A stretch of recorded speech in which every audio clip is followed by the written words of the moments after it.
नमस्ते। SD capital के official YouTube channel पे आप सबका स्वागत है। Again a very very happy new year 2021। हर तरफ से बहुत सारे पॉजिटिव न्यूज़ आ रहे हैं, चाहे वो वैक्सीन हो, चाहे वो निफ्टी के परफॉर्मेंसेस हो, एक्सेट्रा एक्सेट्रा। और इसी उम्मीद के साथ ये 2021 हम शुरू कर रहे हैं कि ये साल 2020 से काफ़ी ज़्यादा बेहतर रहेगा, राइट। और आज के यूट्यूब सेशन में कुछ इंटरेस्टिंग डिस्कस करेंगे। पहले देखते हैं कि लास्ट ईयर 2020 में हमने एग्जैक्टली यूट्यूब सेशंस में क्या क्या किए। पहला, ऑब्वियसली हमने कुछ इंपॉर्टेंट पॉइंटर्स और इम्पॉर्टेंट टॉपिक्स डिस्कस किए जिससे कि बिगिनर्स को हेल्प होगा स्टडी करके अपने खुद के इन्वेस्टमेंट शुरू करने के लिए।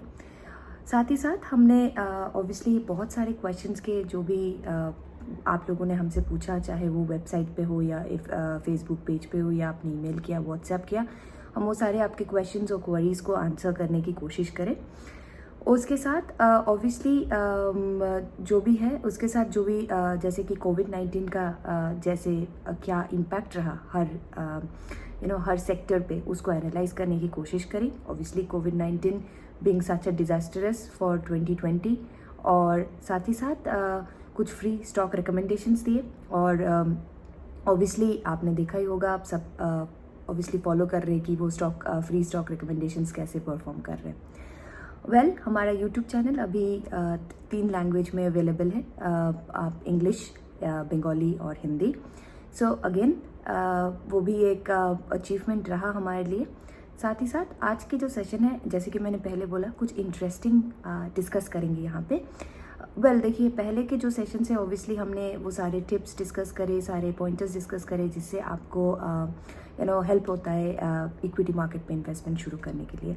बट क्या होता है, आज कुछ ऐसे टॉपिक्स, कुछ ऐसी चीज़ डिस्कस करेंगे जो कि आप समझेंगे कि जो भी स्टॉक मार्केट का जो मिस्ट्री है वो आप कैसे सॉल्व करेंगे अपने पर्सनल इन्वेस्टमेंट केसेस पे। थोड़ा और इलाबोरेटली बोलूँ तो कभी कभी ऐसे होता है कि ऑल्दो हम स्टडी करके, जैसे मैंने बोला, स्टडी करके अपना पोर्टफोलियो डिज़ाइन करते हैं एंड रेगुलरली डिलीजेंटली उसको फॉलो करते हैं, पेशेंटली, बहुत सिस्टमेटिक वे पे, डिसिप्लिन वे पे। बट बीच बीच में क्या होता है, कुछ ऐसे ट्रैप्स आते हैं जिसमें हम फंस जाते हैं एज अ रिटेल इन्वेस्टर। तो आज कुछ वैसे ट्रैप्स, कुछ ऐसे मिस्टेक्स, कॉमन मिस्टेक्स डिस्कस करेंगे जैसे कि आपको हेल्प हो, जिससे आपको हेल्प हो ये सब चीज़ों से अवेयर रहने के लिए और अपना इन्वेस्टमेंट को प्रोटेक्ट करने के लिए। As always free stock recommendation रहेगा after at the end of the session, so वो भी है।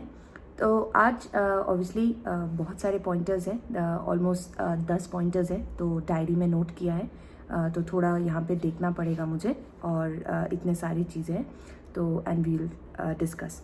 शुरू करते हैं। जो भी कॉमन मिस्टेक्स है या जो भी कॉमन ट्रैप्स है, जैसे कि मैंने बोला। पहला, इम्पल्सिव बाइंग एंड सेलिंग। हमेशा ये हमने देखा है कि कभी भी एक कंपनी के बारे में कभी भी गुड न्यूज़ आता है या चाहे बैड न्यूज़ आता है, लोग बहुत ज़्यादा इम्पल्सिव बाई और सेल करते हैं, राइट। कहीं न्यूज़ पे पढ़ लिए या टीवी पे आ गया, इंटरनेट पे आ गया, या कुछ न्यूज़पेपर पे आ गया, कहीं पे भी। उसके बाद क्या होता है, लोग इम्पल्सिवली बाय भी करते हैं, और कुछ बुरी खबर आए, अच्छा खबर आए तो बाय करते हैं, कुछ बुरी खबर आए तो सेल करना शुरू कर देते हैं, बट ये राइट नहीं है, क्योंकि आपको ये एक चीज़ समझना पड़ेगा आज कि एक गुड न्यूज़ या एक बैड न्यूज़ कंपनी के परफॉर्मेंस पे या उस पर कोई ओवरऑल कंपनी पे कभी भी फ़र्क नहीं पड़ता। एक गुड न्यूज़ जैसे कि कोई कंपनी को बना नहीं सकता, सिमिलरली एक बैड न्यूज़ कोई एक कंपनी को बिगाड़ नहीं सकता या उसको ब्रेक डाउन नहीं कर सकता, राइट। जो भी स्टॉक मार्केट है और उसमें जो भी उस कंपनी का पोटेंशियल है, वो ओवरऑल पिक्चर है कि वो कंपनी कैसे परफॉर्म कर रहा है, उस कंपनी का क्या मैनेजमेंट डिसीजंस है, क्या फंडामेंटल्स है, क्या टेक्निकल्स है। So obviously from SD capital side we will say कि आप इम्पल्सिव बाई और इम्पल्सिव सेल से दूर रहें। Second, going by rumours and tips. Trust me, जब मेडिकल एडवाइसेस की बात होती है और स्टॉक एडवाइसेस की बात होती है तो हर किसी के पास आपके लिए एडवाइसेस रहेंगे, राइट फ्रॉम योर नेबर्स, आपके कोलीग्स, आपके फ्रेंड्स, आपके इनफैक्ट जो भी को पैसेंजर्स होंगे आपके, जो भी पब्लिक ट्रांसपोर्ट पे, वो भी आपको टिप्स देंगे। हर कोई हैप्पी होता है आपको टिप्स देने के लिए, बट क्या आपको वो फॉलो करना चाहिए? बिल्कुल नहीं। आपको अगर कुछ हेल्थ रिलेटेड इश्यूज़ है तो प्लीज़ डॉक्टर के पास जाइए, और अगर आपको कुछ स्टॉक रिलेटेड या इन्वेस्टमेंट रिलेटेड इश्यूज़ है तो प्लीज़ आप किसी प्रोफेशनल के ही एडवाइस लीजिए। बाकी रैंडम टिप्स और एडवाइसेस, रूमर्स, प्लीज़ उनसे दूर रहे, और इससे प्लीज़ अवेयर रहे कि ये नहीं करना है आपको, in order to protect your investment. इससे कोई फ़ायदा नहीं होता है, ठीक है। थर्ड मोस्ट कॉमन मिस्टेक जो हम usually as a retail investors कर लेते हैं, इन्वेस्ट इन पेनी स्टॉक। एक चीज़ पहले समझना पड़ेगा कि वो पेनी स्टॉक है किसी वजह से। अगर कोई कंपनी का परफॉर्मेंस कंसिस्टेंटली नीचे जाता है, कंपनी अच्छा परफॉर्म नहीं कर रहा over a period of time, तब वो company as a penny stock, उसके stock as a penny stock recognise होते हैं। तो और ऑब्वियसली इस मामले में भी आपको काफ़ी ज़्यादा अवेयर रहना पड़ेगा, बिकॉज चाहे आप एक छोटा अमाउंट उस पेनी स्टॉक पे आप इन्वेस्ट कर रहे हो, but over the years, over the long run आपका जो इन्वेस्टमेंट अमाउंट है वो सिग्निफिकेंट हो जाता है, और बहुत रेयर चांसेस होता है कि वो पेनी स्टॉक बाउंस बैक करे और बहुत अच्छा परफॉर्म करे। मेजरली ये होता है कि वो डीलिस्ट हो जाता है। इन दैट केस आपने वो जो छोटा अमाउंट करके उसमें भी इन्वेस्ट किया है, वो लॉस अमाउंट भी आपका सिग्निफिकेंटली हाई हो जाता है। तो प्लीज़ अगेन पेनी स्टॉक्स में इन्वेस्ट करने से पहले प्लीज़ 10 बार सोचिए, रैदर अवॉइड करें। Fourth, avoiding pricey stock. ये बहुत सिंपल साइकोलॉजी है हम when it comes to retail investors कि अच्छा चलिए कोई अगर एक स्टॉक प्राइस बहुत हाई प्राइस में है तो हम कोशिश करते हैं कि उसको नहीं बाई करके कुछ ऐसा थोड़ा चीप प्राइस में कुछ स्टॉक बाई करें जहाँ पे हम क्वांटिटी ज़्यादा ले सकते हैं, क्वांटिटी ज़्यादा बाई कर सकते हैं। फॉर एग्जांपल एक स्टॉक 2000 रुपये में ट्रेड हो रहा है और दूसरा स्टॉक 100 रुपीज़ में ट्रेड हो रहा है, तो हमारे दिमाग में ये होता है अरे 2000 का तो अगर हमारा इन्वेस्टमेंट अमाउंट है तो हमें तो 2000 में सिर्फ एक ही स्टॉक मिलना है, उसके जगह मैं जो 100 रुपये में जो कंपनी ट्रेड हो रहा है फॉर एग्जाम्पल उसको मैं 20 स्टॉक ले लेता हूँ। बट ट्रस्ट मी, ये आप जो प्राइसी का टैग लगा देते हो उससे स्टॉक प्राइसी है, उससे पहले आपको ये एनालाइज करना होगा कि क्या कंपनी का क्या पी रेशियोज़ है और बाकी रेशियोज़ को कंसिडर करना होगा, और आपको देखना होगा क्या ये 2000 जो प्राइस है एक कंपनी का फॉर एग्जांपल क्या वो वैलिड है, क्या वो देने लायक है। अगर आपको लगता है कि ये सब रेशियोज़ वगैरह देखने के बाद नहीं ये प्राइसी है देन इट्स फाइन, बट अगर नहीं तो बस जस्ट फॉर द सेक कि आपको ज़्यादा क्वांटिटी बाय करना है और वो प्राइसी है तो उस स्टॉक को इग्नोर मत कीजिए। देयर आर मेजर चांसेस कि जो स्टॉक 2000 पे ट्रेड कर रहा है वो इन फ्यूचर अच्छा परफॉर्म करे, क्योंकि वो 2000 तक पहुंचा है तो कुछ तो रीज़न की वजह से, कुछ तो फंडामेंटली, कुछ टेक्निकली स्ट्रॉन्ग रीज़न की वजह से वहाँ तक पहुंचा है। Eight the end of the day आपका जो इन्वेस्टमेंट अमाउंट है वो 2000 रुपये, आपको प्रॉफिट का परसेंटेज देखना है। क्वांटिटी ऑफ स्टॉक्स आप कितना बाई कर रहे हो आपको वो नहीं आपको कंसिडर करना। सो आप इस बारे में भी सोचिए, और जब आप इन्वेस्टमेंट कर रहे हैं तो आप कोई भी प्राइसी है बोल के स्टॉक को इग्नोर ना करें, उसके पीछे का रीज़न एनालाइज करें, उसके बाद जाके इन्वेस्टमेंट करें। अब देखते हैं फिफ्थ नंबर पॉइंट, क्या मिस्टेक करते हैं। Not maintaining a stop loss order. ये mistake probably 90% of the retail investors कर लेते हैं।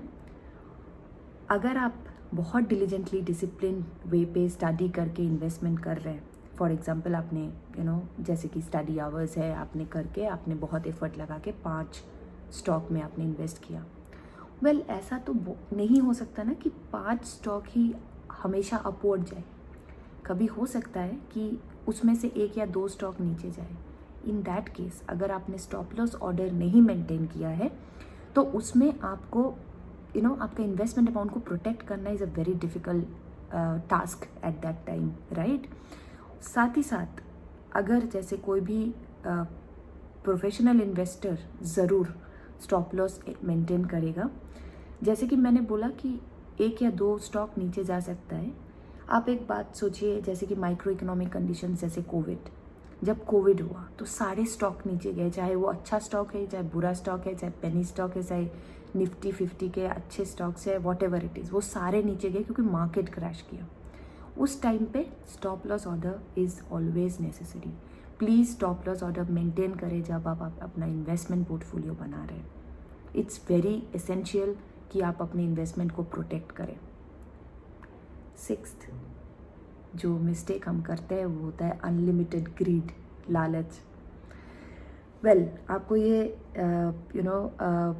ये बहुत ज़्यादा जो होता है रिटेल इन्वेस्टर्स के साथ कि इन्वेस्टमेंट पे हमको रिटर्न चाहिए, जल्दी चाहिए और बहुत ज़्यादा रिटर्न चाहिए. ये चीज़ हमेशा सोचना पड़ेगा.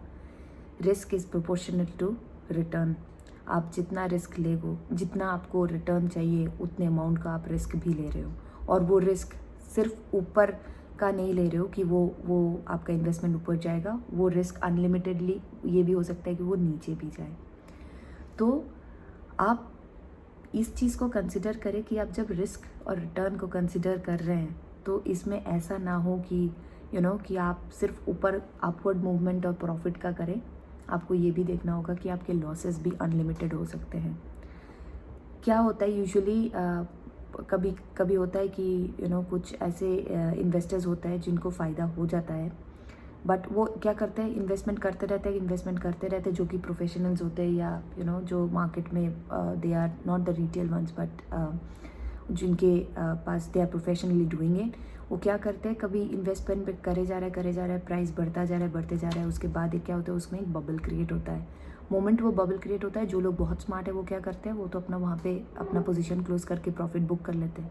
और बाकी जैसे रिटेल इन्वेस्टर्स जो इनोसेंट है, उतना नहीं समझ में आता, उनको क्या होता है, वो टाइम वो मिस कर जाते हैं. और ऑब्वियसली वो जब स्टॉक प्राइस फॉल कर जाते हैं, उस ग्रीड के चलते वो स्टॉक प्राइस भी फॉल कर गया और पूरा इन्वेस्टमेंट अमाउंट भी सिग्निफिकेंटली आपके लॉसेस उसमें हो गए.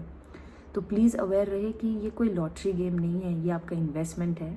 तो आप प्लीज़ उस पर बहुत ज़्यादा केयरफुल रहिए, क्योंकि इट्स ऑलवेज एज वी से it's your hard earned money and the investment is also yours and the money is also yours. तो आपको प्लीज़ बहुत ज़्यादा अवेयर रहना पड़ेगा इस चीज़ के लिए. ओके, 7th पॉइंट पे आते हैं, अनलिमिटेड फेयर. वेल जैसे कि अनलिमिटेड ग्रीड है, अनलिमिटेड फेयर भी ये आपकी इन्वेस्टमेंट के लिए इट्स नॉट गुड. हमेशा कुछ भी एक स्टॉक मार्केट में कभी भी कुछ भी रैंडम कुछ होता है, एक पैनिक सिचुएशन या फिर एक करेक्शंस आता है, उसमें आपको पैनिक होने की ज़रूरत नहीं है. इट इज़ ऑलवेज सेड कि कोई भी करेक्शन एक बुल रन के पहले होता है. मतलब ऑब्वियसली बुल रन और एक करेक्शन हाथों हाथ चलते हैं. आप अगर देख लो कोविड-19 का जो सिचुएशन जिसमें पैनिक सिचुएशन गया, निफ्टी ऑलमोस्ट 7600 तक नीचे गया, पूरा मार्केट क्रैश कर गया, global full macro economic conditions की वजह से पूरा मार्केट क्रैश हुआ. बट वो करेक्शन के बाद with in 7 to 8 months Nifty bounce back भी किया और इट वेंट अप टू 1400. आप एक बात 1400 यस, अगर 14,000, अगर आप ये बात समझ ले कि अगर आप उस टाइम पे अपने सारे पोजीशंस क्लोज ना करके आपने होल्ड कर लिया होता just to stay over the market correction period and see the bull run ahead, तो आपने कितना सिग्निफिकेंटली उस अपने इन्वेस्टमेंट पे आपने प्रॉफिट बुक किया होता आज के डेट पे. सो ऐसे पैनिक सिचुएशंस और करेक्शन से मत डरिए, क्योंकि ये हमेशा क्या होता है, it's always they are part of each other. Bull run और correction part of each other है. तो ऐसे आप पैनिक सेलिंग या पैनिक एज सेड कि कुछ भी होता है तो आप पैनिक सेल ना करें. 8th मिस्टेक जो हम करते हैं वो होता है नॉट इनफ डाइवर्सिफिकेशन. हम पोर्टफोलियो को डाइवर्सिफाई नहीं करते हैं. ये बहुत कॉमन सेइंग है कि आप सारे जितने आपके पास अंडे हैं या एग्स है उसको आप सारे एक बास्केट पे मत रखिए. उसके कॉन्सिक्वेंसेस हमें पता है क्या हो सकता है. अगर फॉर एग्जांपल आपका इन्वेस्टमेंट अमाउंट 10,000 है और आपने सिर्फ एक ही कंपनी में आप उसको इन्वेस्ट करें हो, देयर आर अ चांस कि ठीक है वो ऊपर तो जा सकता है, बट ऐसा भी हो सकता है कि वो नीचे भी जाए. तो अगर डाउनवर्ड मूवमेंट होता है तो आपके लॉसेस हुए. इस जगह पे अगर आपने उसी जगह पे उसी 10,000 को आपने डाइवर्सिफाई करके 2 या 3 स्टॉक्स के कंपनी के स्टॉक्स में इन्वेस्ट किए होते, तो हो सकता है कि उसमें से एक नीचे जाए या 2 नीचे जाए, बट बाकी जो आपने डाइवर्सिफाई किया है वो अच्छा परफॉर्म करे. तो आपके लॉसेस पूरे के पूरे आप एक ही सेक्टर में डाल के और उसको सारा का सारा इन्वेस्टमेंट आपका लॉस नहीं होगा, राइट। अब जैसे ऑब्वियसली एक और है कि आप जैसे कोई भी पब्लिक पॉलिसीज़ वगैरह आ जाता है उस सेक्टर की वजह से, तो वो हाईली इम्पैक्ट कर लेते हैं इन्वेस्टमेंट पे उस सेक्टर की वजह से। तो आपको बहुत ज़्यादा ये हर बारी ज़रूरी है कि आप अपने इन्वेस्टमेंट को डिस्ट्रीब्यूट करें across the sectors, different sectors, और उसमें डिफरेंट स्टॉक्स में। तो उस सेक्टर में भी सिर्फ आप एक ही कंपनी में कर रहे हो ऐसा नहीं है। ऑब्वियसली आप मार्केट स्टडी करेंगे फिर अपना इन्वेस्टमेंट करेंगे, but yes it is very required कि आप अपने पोर्टफोलियो को डाइवर्सिफाई करें। 9th मिस्टेक जो हम करते हैं, global factors, ignoring global factors. हम आज के टाइम पे हम सब ग्लोबल विलेज में रहते हैं। आज ग्लोबली सब कुछ इंटरकनेक्टेड है, चाहे वो करेंसी फ्लक्चुएशंस हो, चाहे वो ट्रेड डील्स हो, चाहे वो पब्लिक पॉलिसीज़ है। कोई भी पर्टिकुलर इकोनॉमिक सेक्टर में और फिर सब्सिक्वेंटली कुछ होता है तो उसका इम्पैक्ट हर कंट्री में जाता है, हर सेक्टर में जाता है, हर स्टॉक्स में जाता है। तो आपको ये अभी ये दिमाग में ये ज़रूरी है कि आप ध्यान रखिए कि ये जो भी फैक्टर्स ग्लोबली है उसको आपको कंसिडर करना है when you are investing in any particular country.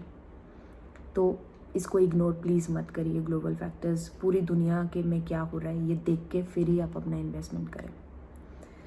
10th, following random some WhatsApp, Telegram channel advices, ये बहुत ज़्यादा रिस्की होता है टू बी ऑनेस्ट, और ये बिल्कुल ही आप मत करिए। एसडी कैपिटल की तरफ से हम ये आपको बार बार बोलना चाहेंगे, कोई भी रैंडम व्हाट्सएप चैनल या कोई भी टेलीग्राम चैनल के एडवाइसेस आप फॉलो मत कीजिए। कोई भी अगर आपको कुछ फ्री में एडवाइस दे रहे हैं आज की डेट में, आप वहाँ पे प्लीज़ एक्स्ट्रा केयरफुल हो जाइए, क्योंकि आज के डेट में फ्री में कुछ नहीं मिलता। और सबसे बड़ी बात, जो लोग ये एडवाइस दे रहे हैं उनको कोई फ़र्क नहीं पड़ रहा है कि आपकी इन्वेस्टमेंट के साथ क्या हो रहा है, आप लॉस कर रहे हो या प्रॉफिट कर रहे हो। तो आप ऐसे रैंडम और ये सारे टू बी ऑनेस्ट ये सारे अनऑथराइज्ड होते हैं ये चैनल सारे, और इनके साथ आपके कोई एग्रीमेंट्स नहीं होते हैं। सो प्लीज़ इनको डेस्परेटली इसको अवॉइड करें, डेलिबरेटली इसको अवॉइड करें, और इसको प्लीज़ कुछ एंटरटेन ना करें ऐसे टेलीग्राम चैनल्स और जो भी व्हाट्सएप ग्रुप्स रैंडम है। वेल, ये 10 मिस्टेक्स अगर आप अवॉइड कर सकते हो तो उम्मीद है कि आपके जो इन्वेस्टमेंट है आप उस पर अच्छा रिटर्न करोगे, और obviously will be successful in the stock market investment.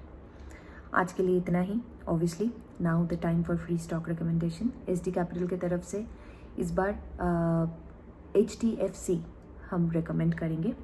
हमारी टीम को लगता है कि HDFC बुल रन पे है, और अगर ये आपके पोर्टफोलियो को सूट कर रहा है तो please go ahead and take your positions for HDFC।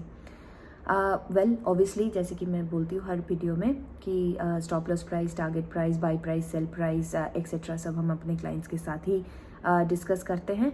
But obviously अगर आपके पोर्टफोलियो को वो सूट कर रहा है तो you can go ahead and start getting the position for HDFC. Well, vaccines on the way है। ऑलमोस्ट कुछ कंट्रीज़ ने शुरू कर दिया है, UK, Europe, USA। Almost 1.5 million लोगों को UK में वैक्सीन्स मिल गए हैं, US में अराउंड 5 मिलियन, और इंडिया में भी रोल आउट 14 जनवरी से शुरू हो रहे वाला है वैक्सीन्स का।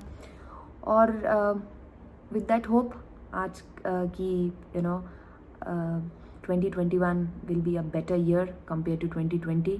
आज का सेशन यहीं तक फिनिश करते हैं और मिलते हैं नेक्स्ट सेशन पे। तब तक please take care of yourself. Thank you so much for watching our videos. Thank you, और please stay safe and happy new year once again. Thank you so much. Thank you.